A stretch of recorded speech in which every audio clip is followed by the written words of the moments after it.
Voilà, eh bien nous sommes avec deux jeunes qui sont ici et qui sont venus se renseigner sur les métiers. Alors d'abord bonjour Théo. Bonjour. Et toi? Bonjour Quentin.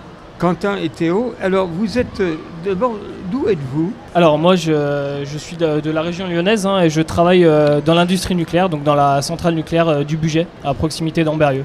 D'accord, à la centrale nucléaire du Bugey. Et toi Théo? Voilà. Alors moi je suis en école de commerce numérique à l'ESSEN à Lyon. Et D'accord. je suis ici pour interviewer Quentin aujourd'hui. Très bien. Alors, C'est parti. tu vas lui poser des questions? Ouais, alors aujourd'hui on va parler d'un sujet qui est très important aujourd'hui dans le monde du travail, qui est le sujet de l'inclusion et de la diversité. Ouais. Et donc j'aurais une question pour toi, ça serait quels seraient les enjeux de l'inclusion et de la diversité aujourd'hui dans l'industrie du nucléaire? Alors ce qu'il faut savoir déjà, l'industrie nucléaire, c'est plusieurs types d'entreprises. Ça va de la grande entreprise qui a énormément de marchés, à la petite entreprise. Donc j'ai envie de dire que la diversité, déjà, ça passe par la diversité des entreprises qu'on peut retrouver dans l'industrie nucléaire. Et puis du coup, ça permet de donner une chance à n'importe quelle entreprise. Ça peut donner aussi la chance à n'importe quel type de profil en termes de personnalité, puisque pour pouvoir rentrer dans le nucléaire, c'est des habilitations. Donc il faut pouvoir réussir ces habilitations. Si on réussit les habilitations, on va pouvoir rentrer. Donc n'importe quel type de profil pourra rentrer dans l'industrie nucléaire. C'est ça qui est important à mettre en avant.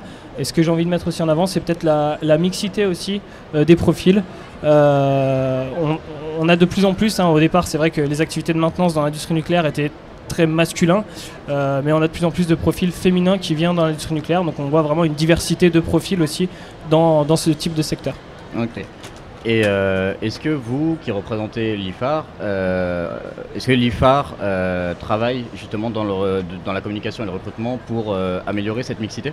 Alors oui, nous le but de l'IFAR, c'est de donner une chance vraiment à l'ensemble des entreprises présentes, entreprises locales à proximité des centrales nucléaires, pour améliorer l'ancrage territorial, on va dire. On fait aussi des informations auprès des demandeurs d'emploi pour donner une chance vraiment à l'ensemble des personnalités, l'ensemble des profils, j'ai envie de dire, pour ce métier du nucléaire et pour du coup ce nouveau secteur, ce secteur qui a besoin de plus en plus de main d'œuvre pour la maintenance de nos installations. Pardon. Ok. Ensuite, j'aimerais vous demander, en tant qu'acteur régional et du coup forcément national, vous êtes acteur réellement de cette mixité et de cette inclusion pour laquelle on travaille. Et j'aimerais vous demander, est-ce que vous pensez que la France est un bon exemple dans le monde, et est-ce que la région Rhône-Alpes est un bon exemple en France d'inclusion? Alors oui, je pense que c'est un exemple tout à fait parlant. On voit que dans la région Rhône-Alpes, on a vraiment de diversité en termes d'activités, de métiers, d'entreprises. Et du coup, on donne de plus en plus la chance, par le biais de l'industrie nucléaire, à l'ensemble des entreprises, notamment locales, pour pouvoir rentrer dans ce secteur-là et pour pouvoir du coup trouver des activités, trouver des main-d'œuvre et développer de plus en plus le secteur, on va dire, de l'emploi, qui est vraiment un secteur important. Après, en France, j'ai pas encore cette perspective-là, cette orientation. Je vois vraiment que la partie Rhône-Alpes. Ok, très bien.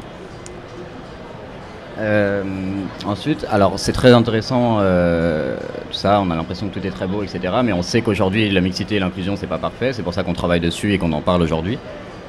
Si vous auriez un axe d'amélioration, éventuellement une piste de réflexion pour travailler sur ce sujet-là, qu'est-ce que ça pourrait être?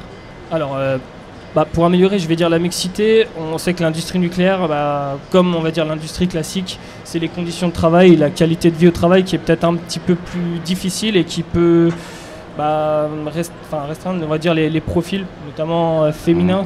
Il y a des activités physiques, il y a des activités un peu plus dures. Donc pour moi, la source d'amélioration qu'il faudra avoir, c'est vraiment améliorer la qualité du travail, la qualité de vie au travail, les conditions de travail, pour pouvoir développer au plus cette mixité dans ce secteur du nucléaire du coup. Ok, donc juste pour résumer, vous pensez que des améliorations techniques ou des innovations pourraient aider la charge de travail et donc améliorer la mixité et l'inclusion de tout profil? Exactement, ce serait le but. Très bien, merci à vous pour vos réponses, c'était très intéressant. Merci bien et bonne journée.